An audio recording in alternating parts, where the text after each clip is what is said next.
Hello student, in standard 9 today we are discussing our 8th chapter framing of constitution and its feature. ये रहा हमारा chapter 8. So first of all we are discussing about the definition of constitution. That's the meaning of constitution. Any systematic collection of rules designed to govern a country's regime is known as a constitution. किसी भी countries के rules को systematically design किया गया हो तो उस rule को एक बुक के तौर पे होता है क्योंकि कंट्रीज को गवर्न करने के लिए, चलाने के लिए, तो उसे हम बोलते हैं constitution. Now, what is the important? Constitution now तो नहीं चलेगा. So first of all, the Constitution is the basic and the most important document of the law. Country are based on the Constitution. ठीक है. किसी भी countries के laws वगैरह जो होते हैं तो वो कॉन्स्टिट्यूशन के बेस होते हैं. कोई भी लॉ तय होता है तो वो कॉन्स्टिट्यूशन के बेस पे होता है. The constitution is the superior to all the laws of the countries. Countries के सारे लॉ के ऊपर होता है constitution. Constitution involves the periodically challenging requirements of the people, aspiration, expectation, interest as well as the emotions. जो countries के citizens होते हैं उनकी रिक्वायरमेंट जैसे चेंज होती है, उनकी इंस्पिरेशन, उनकी एक्सपेक्टेशन जैसे चेंज होती है, उनका इंटरेस्ट चेंज होता है, उस हिसाब से लॉज भी कभी कभी चेंज होते रहते हैं.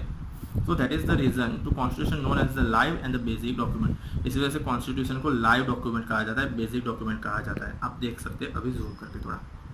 ओके, नेक्स्ट है process of the framing of the constitution. Before independence, the British government on 25th March 1946 handed the duty of the cabinet mission. 25th March 1946 को कैबिनेट मिशन आया था 3 members का. And they find the solution of the question of the India's independence. They find the solution to the question of the India's independence. उन्होंने India independence के जो question थे, सारे सवाल थे, उनका सॉल्यूशन लेकर आया था. On the basis of the recommendation of the cabinet mission, the Constituent Assembly was constituted and the structure of the constitution was decided.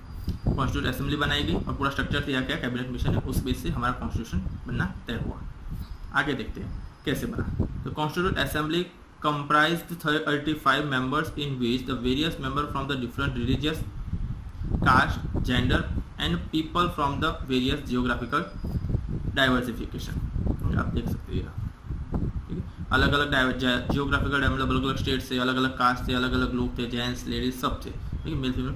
Political representatives and the experts from the various sector were included. बहुत सारे experts लोग थे, वो लोग भी थे वहाँ पे, जिसमें थे Jawaharlal Nehru, as we know, Jawaharlal Nehru, Sardar Vallabh Bhai Patel, Maulana Abdul Kalam Azad, Shyam Prasad Mukherjee, HP Modi, HP Kamnath, फिर फ्रैंक एंथोनी, फिर क्या कन्यालाल मुंशी, कृष्णा स्वामी अय्यर, बलदेव सुखदेव, इतना कुछ नाम लिखा है यहाँ पे, Baldev Singh sorry. And women में भी थे, वुमेन में थी सरोजिनी नायडू सब फर्स्ट ऑफ ऑल, तो Vijaya Lakshmi Pandit etcetera. Were the member of the constituent assembly, एक second constituent assembly, doctor Rajendra Prasad was the president of the constituent assembly. Constituent assembly जो बनी उसके प्रेसिडेंट थे doctor Rajendra Prasad. You can see here, मैंने जहाँ पे मेरी पेन घूम रही है वो प्रेसिडेंट थे doctor Rajendra Prasad. Then after a committee was appointed to the draft the constitution under the chairmanship of the Bhimrao Ambedkar. Bhimrao Ambedkar के अंडर में एक कमेटी बनाई गई जिसका नाम था ड्राफ्टिंग कमेटी, जिसके चेयरमैन थे, चेयरमैनशिप दी गई भीमराव आम्बेडकर को. Okay, how the constitution made? So first of all, there is a 166 session हुए, 2 साल 11 महीने 18 दिन, कुछ जगह पे कुछ दिन 17 है, तो हम 18-17 कोई भी बुक में 17 लिखेंगे. 17 दिन लगे, पूरा डिस्कशन और डिटेल हुआ, पूरा मैटर तैयार हुआ कॉन्स्टिट्यूशन का. एंड उस टाइम पे जब कॉन्स्टिट्यूशन बना, there is a 295 articles and 8 appendix थे. ओके, उस टाइम 295 आर्टिकल्स एंड 8 अपेंडिक्स थे. नाउ देयर इज अ 395 यहाँ पे लिखा है एंड आर्टिकल एंड 9 अपेंडिक्स. ये अपडेटेड नहीं है, अपडेटेड आपको डाइजेस्ट में मिलेगा जिसमें लिखा होगा 461 articles and 12 appendix. Okay, constitution was frame on 26 November 1949 and pass in the constituent assembly and unanimously pass in the constituent assembly, pass हो गया.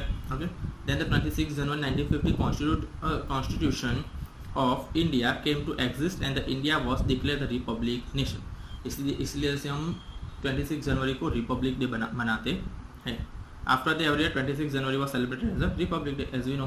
Okay, what is the national emblem? तो there is a 4 lion. And what is the national slogan? The national slogan is Satyameva Jayate. Okay, constitution provides for the citizenship rights, duties, सब दिया गया है हमें उसमें, ठीक है, सिटीजनशिप दी है।